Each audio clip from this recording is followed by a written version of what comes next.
الحمد لله وكفى وسلام على عباده الذين اصطفى أما بعد أعوذ بالله من الشيطان الرجيم بسم الله الرحمن الرحيم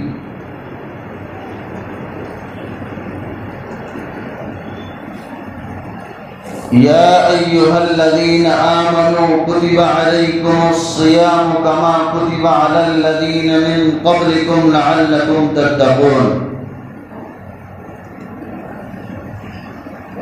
وقال الله تعالى إن الله اشترى من المؤمنين أنفسهم وأموالهم بأن لهم الجنة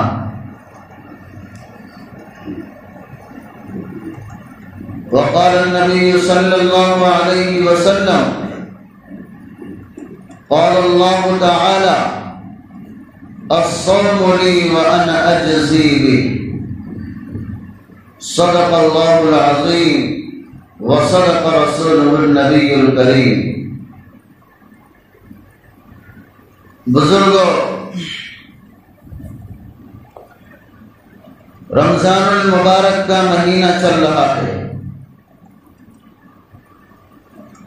یہ انتہائی اہمیت والا اور برکت والا مہینہ ہے۔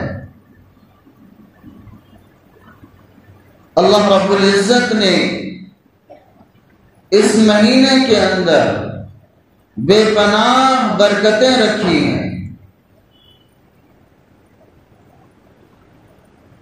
اس مہینے کے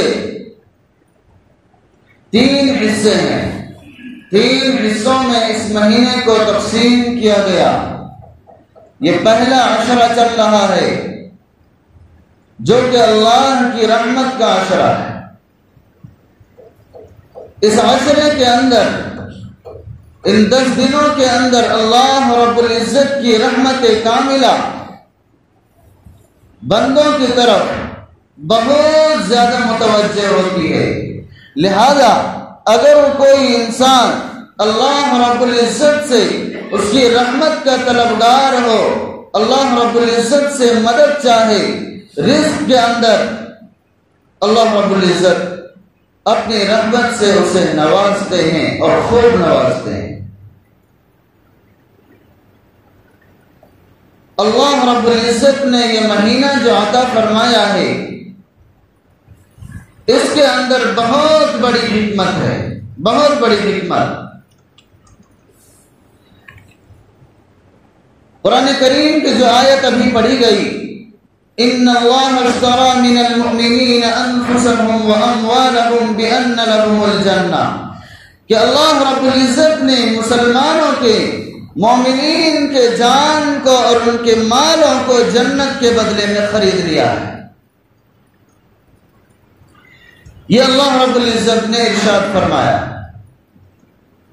لہذا ہونا تو یہ چاہیے کہ اللہ رب العزت نے جس مقصد کے لیے ہم اور آپ کو خریدا ہے اور جس مقصد کے لیے پیدا فرمایا ہے، ہم اسی مقصد کے اندر لگے رہیں اور دوسرے کاموں کی طرف ہم توجہ نہ دیں۔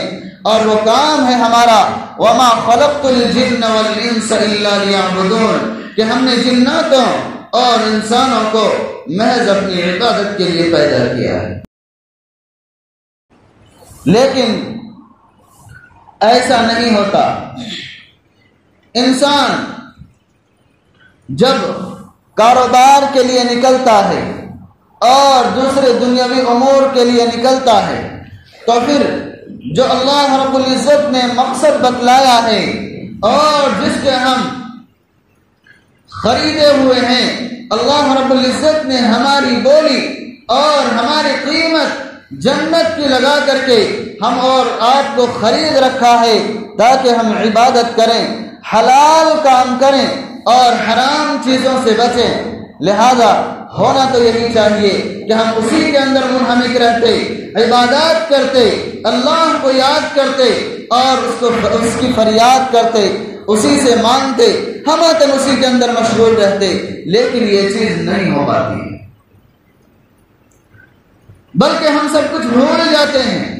دنیا کے اندر جب لگ گئے تو بس دنیا کے اندر لگے ہوئے ہیں، نماز کی کوئی فکر نہیں، اور اگر نماز کے لیے آ بھی گئے تب بھی جو ہے ہمارا دھیان اور ہمارا ذہن وہی لگا ہوا ہے، بالکل سرسری ہم نے نماز پڑھی اور نماز پڑھنے کے بعد پھر اسی کاموں میں لگ گئے۔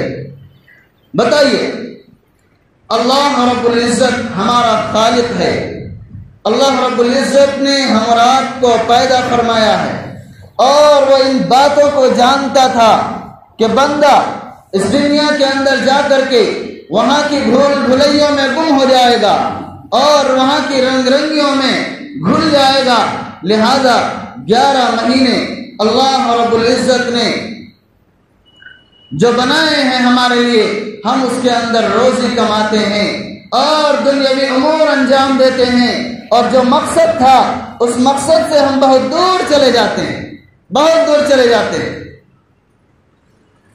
ہمارا مقصد تھا کہ ہم اللہ کا قرب حاصل کرتے، زیادہ سے زیادہ اللہ کے قریب آتے، لیکن ان 11 مہینوں میں تجارت اور دوسرے دنیاوی امور کی وجہ سے جب ہم دور ہو جاتے ہیں تو اللہ رب العزت ہمارے لیے اس بات کو جانتے ہوئے ہمیں ایک اور موقع عطا فرماتا ہے سال بھر کے اندر، اور وہ موقع ہے رمضان المبارک کا موقع۔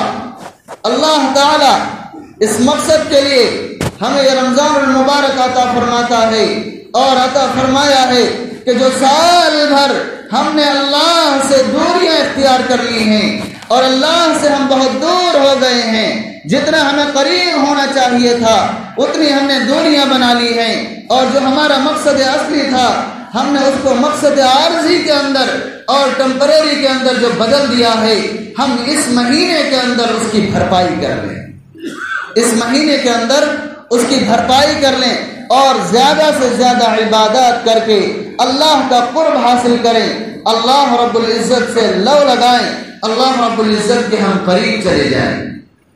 یہ اللہ رب العزت نے اس مقصد کے لیے رمضان المبارک ہمیں عطا فرمایا ہے۔ یہاں ایک چیز سمجھنا چاہیے، عبادت کی 2 قسمیں ہیں، ایک ہے عبادت مقصودہ، براہ راست عبادت، اور ایک ہے بالواسطہ عبادت۔ سوال پیدا ہوگا یہاں سے، وما خلقت الجن والانس الا ليعبدون، کہ ہم نے جناتوں اور انسانوں کو جب پیدا کیا ہے محض اپنی عبادت کے لیے پیدا کیا ہے، تو کیا عبادت کے لیے فرشتے کافی نہیں تھے؟ فرشتے اللہ کی عبادت نہیں کرتے تھے؟ اور فرشتے اس کام کے لیے کیا ناکافی تھے؟ یہ سوال پیدا ہو سکتا ہے۔ فرشتے عبادت کے لیے کافی تھے یا نہیں، اس سے آگے چل کر کے ہمیں یہ سمجھنا چاہیے کہ فرشتوں کو جو عبادت سونپی گئی ہے وہ عبادت کرنے پر مجبور ہیں، وہ عبادت کرنے پر مجبور ہیں، کیونکہ اللہ رب العزت نے ان کے اندر مادہ نافرمانی، گناہ کا مادہ اور خواہشات کا مادہ، نافرمانی کا مادہ ان کے اندر رکھا ہی نہیں ہے، بلکہ جو بھی مادہ رکھا ہے وہ سراسر خیر کا رکھا ہے، لہذا جس کام کے لیے انہیں لگا دیا ہے اس کام کے اندر منہمک ہیں، وہ نافرمانی اور اللہ رب العزت سے روگردانی کرنے کا اس کے اندر کوئی جذبہ نہیں ہے، لہذا وہ عبادت پر مجبور ہیں۔ لیکن اللہ رب العزت نے ایک ایسی مخلوق پیدا فرمائی حضرت انسان کو کہ اس کے اندر اللہ رب العزت نے نافرمانی کا مادہ بھی رکھا، خواہشات نفس کا مادہ بھی رکھا اور خواہشات نفس کے اسباب بھی پیدا کیے۔ اس کے بعد ہمیں حکم دیا کہ تم آؤ اور میرے قریب آؤ، اللہ کی عبادت کرو، اللہ رب العزت سے لو لگاؤ، اللہ رب العزت سے تعلق قائم کرو۔ اب ہمارا یہاں امتحان ہوگا کہ اب ہم اللہ رب العزت سے کتنے قریب جاتے ہیں اور ہم کتنے اللہ رب العزت سے تعلق قائم کرتے ہیں۔ تعلق مع اللہ، تو دیکھیے عبادت کے لیے اللہ رب العزت نے انسانوں کو جو پیدا فرمایا ہے اس کے اندر ہر چیز کا مادہ رکھ کر کے پیدا فرمایا ہے۔ اب ہم کو اور آپ کو چاہیے، ہمیں اور آپ کو چاہیے کہ ہم ان مادوں کو دھکیل کر کے جو ہم نے اپنے نفس پر غالب ہونے دیا ہے، کم از کم پورے سال نہیں تو اس مہینے کے اندر ان مادوں کو جو ہمارا خواہش نفس ہے یا اور دنیاوی ضرورتیں ہمارے دل کے اندر ٹوٹ ٹوٹ کر بھر گئی ہیں، ہم ان چیزوں کو تھوڑا کم کریں، کم کر کے فارغ کر کے اور اس مہینے کے اندر زیادہ سے زیادہ عبادت کریں، زیادہ سے زیادہ عبادت۔ بہت لوگ جو ہے اس مہینے کے اندر عبادت کو معمولی سمجھتے ہیں، عبادت کو معمولی سمجھتے ہیں اور ظاہری سبب کو دیکھتے ہیں۔ ظاہری سبب کیا ہے کہ یہ مہینہ آ گیا، ہم نے روزے رکھ لیے، تراویح پڑھ لی، بس ہمارے لیے کافی ہو گیا اور اس سے آگے کچھ نہیں، بلکہ یہ صرف ایک ظاہری نظر کے اعتبار سے ہے، ورنہ اصل باطنی اعتبار سے، اندرونی اعتبار سے دیکھا جائے تو ایک الگ چیز ہے، اور وہ یہ ہے کہ تعلق مع اللہ، جو اللہ رب العزت سے ہم نے 11 مہینے دوریاں اختیار کی ہیں، ہمیں اس مہینے کے اندر اس کی بھرپائی کرنی ہے، اس لیے ہمیں یہ مہینہ دیا گیا ہے۔ یہ ہے باطنی چیز اور چھپی ہوئی چیز جو اصل چیز ہے، اور اسی کو ہمیں لے کر کے اس مہینے کو زیادہ سے زیادہ قیمتی بنا کر کے گزارنا ہے، ایک ایک لمحے کو قیمتی بنانا ہے۔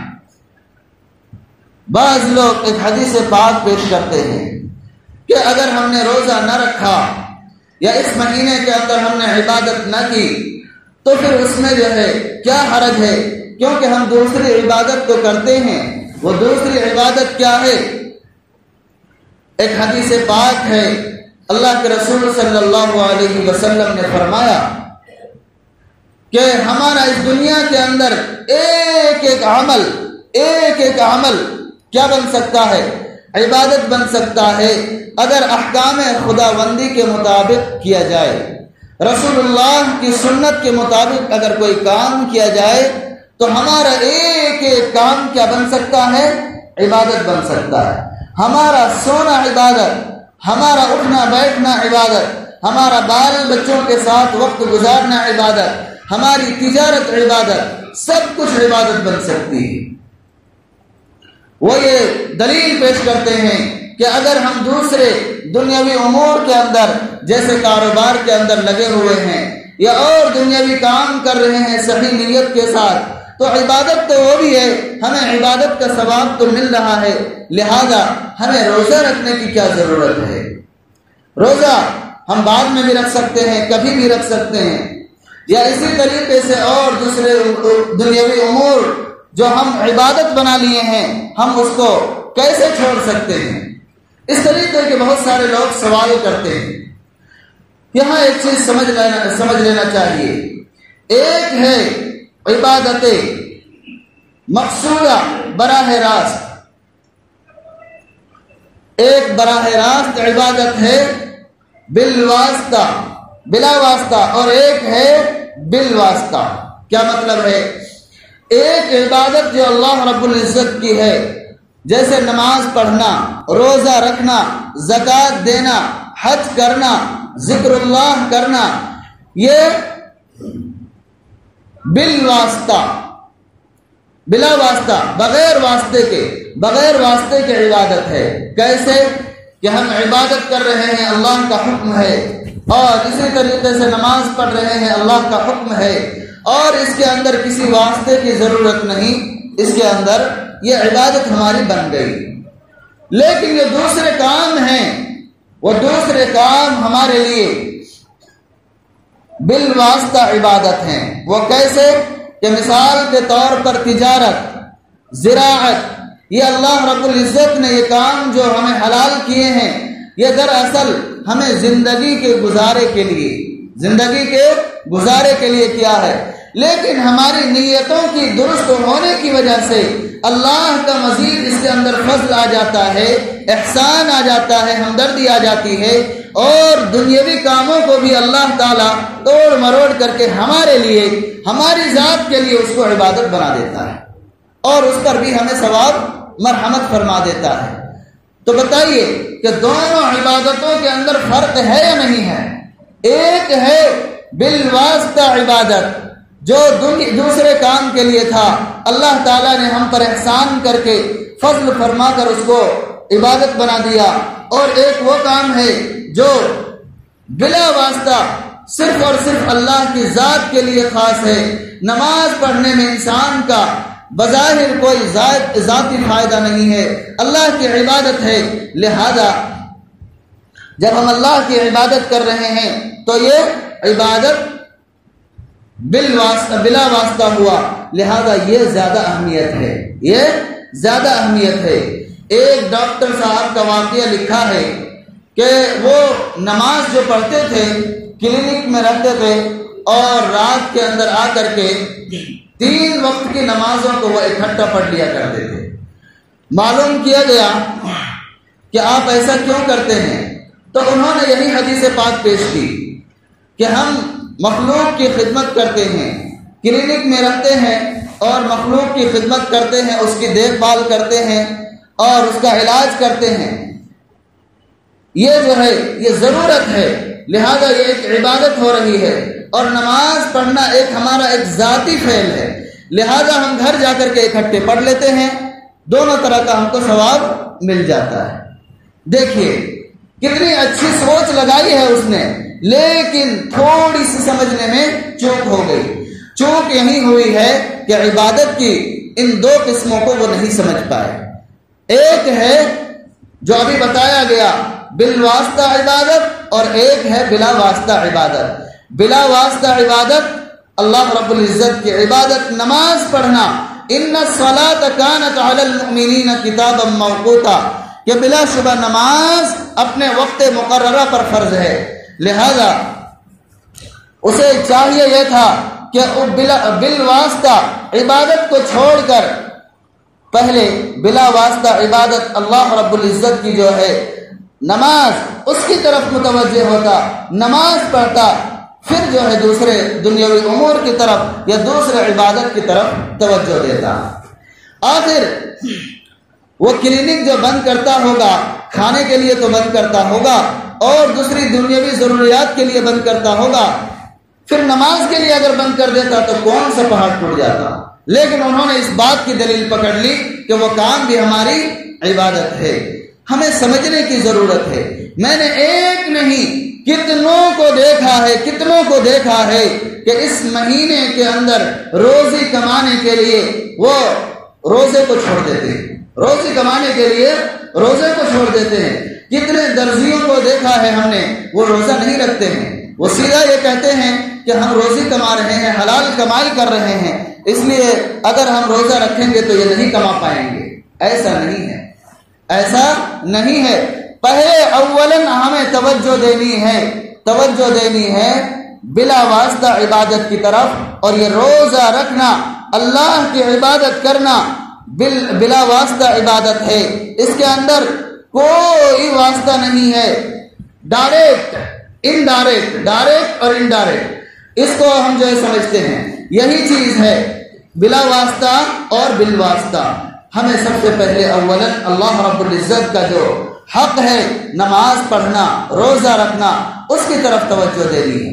دوسرے دنیاوی امور سے، تجارت وغیرہ سے منع نہیں کیا جاتا ہے، اس سے آپ کو پھیرا نہیں جا رہا ہے، چھوڑنے کا حکم نہیں دیا جا رہا ہے، لیکن اپنے اوقات کو اس مہینے کے اندر تبدیل کرنے کی کوشش کریں۔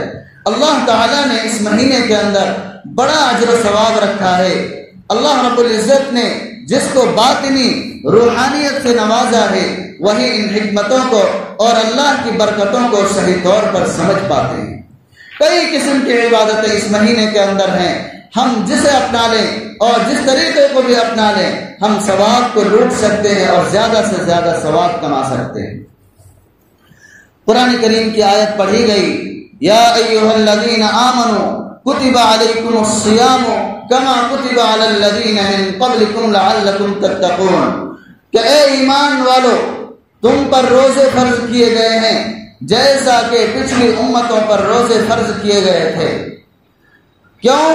تاکہ تم متقی بن جاؤ، پرہیزگار بن جاؤ۔ اس کی تفصیل پہلے رمضان میں تفسیر کے اندر فجر میں بہت تفصیل سے اس کی بات آ چکی ہے۔ یا ایھا الذین آمنو، اے ایمان والو، تم پر روزے فرض کیے گئے ہیں۔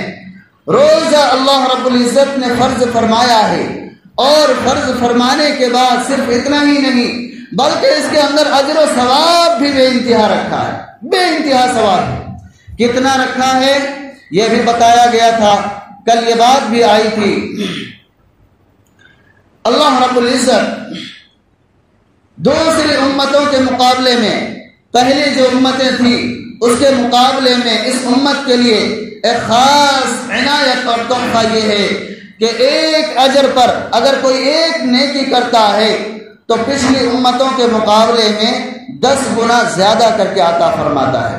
من جاء بالحسنۃ فلہ عشر امثالها، کہ جو شخص ایک حسنہ، ایک نیکی لے کر کے آئے گا تو اللہ رب العزت کم از کم اس کو جو نوازے گا وہ 10 نیکیاں نوازے گا۔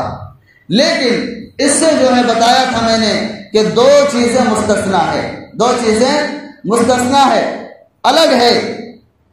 ایک ہے اللہ کے راستے میں خرچ کرنا، اللہ کے راستے میں دینے سے اللہ رب العزت سب سے پہلا جو اس کا ثواب شروع کرتا ہے وہ 700 گنا سے شروع کرتا ہے، 700 گنا سے شروع کرتا ہے، اور پھر آگے کتنا دے گا؟ واللہ یضاعف لمن یشاء، اللہ تعالیٰ جس کے لیے چاہتا ہے مزید مرحمت فرماتا ہے اور زیادہ عنایت فرماتا ہے۔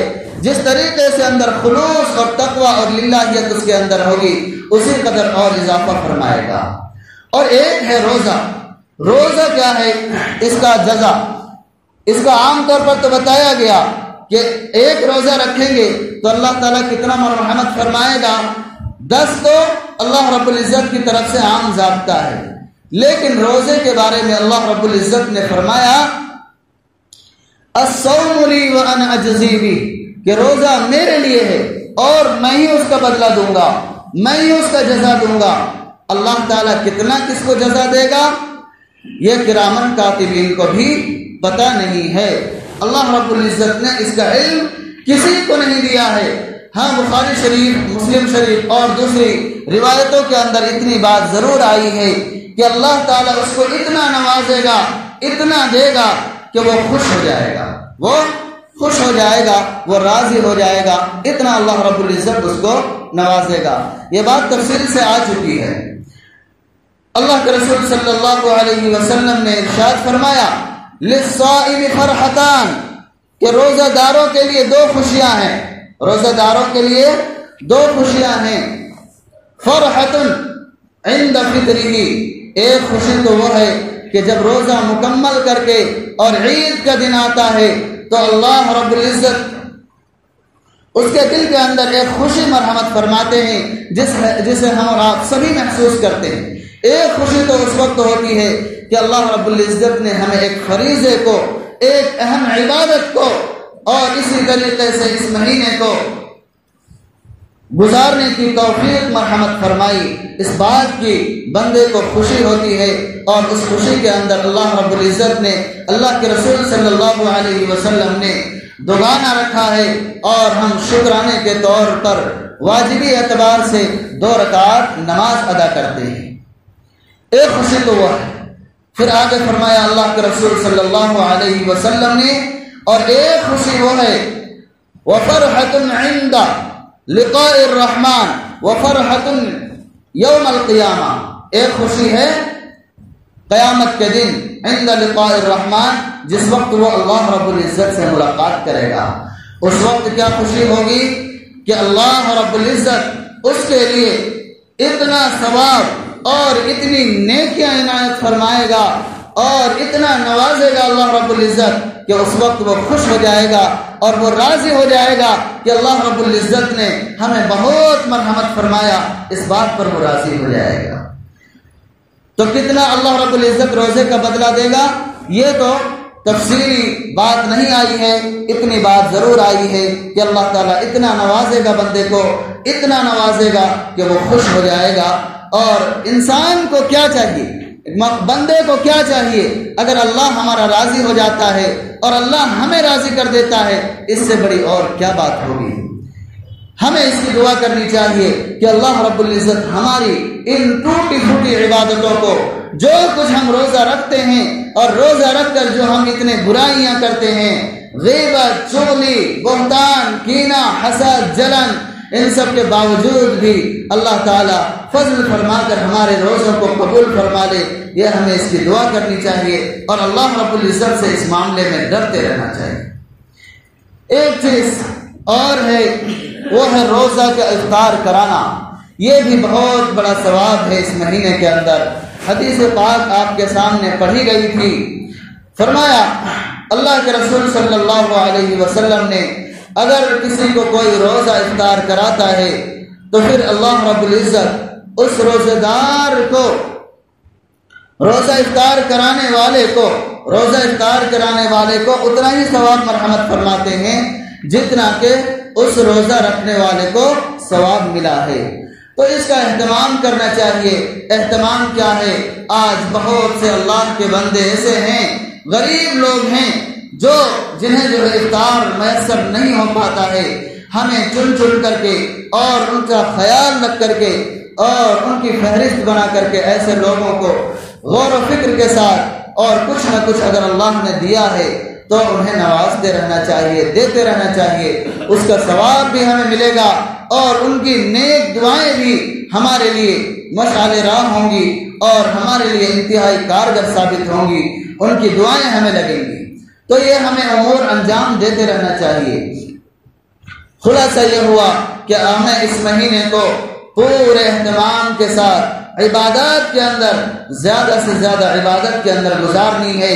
اور ایک عبادت اور ایک اور آ رہا ہے اس مہینے کے اندر، تفصیل سے بات آئے گی انشاءاللہ بعد میں، وہ ہے اعتکاف۔ ہم نے یہاں جو دیکھا ہے گزشتہ بار، اعتکاف کے سلسلے میں انتہائی کمی پایا۔ ایسا نہیں ہونا چاہیے۔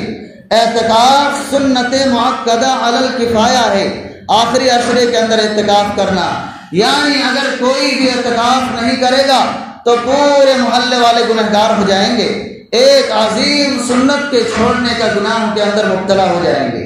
گزشتہ بار میں نے دیکھا کہ کوئی اہتمام سے نہیں رہ رہا تھا، کوئی 2 دن کے لیے آ رہا ہے، کوئی 3 دن کے لیے آ رہا ہے۔ ایک آدمی کو بہت زبردستی سمجھا بجھا کر کے اور اس کے پاس بیٹھ کر کے کتنی بار اس کو سمجھایا گیا، تب جا کر کے رکا، نہیں تو وہ بھی جانے والا تھا۔ تو ایسا نہیں ہونا چاہیے۔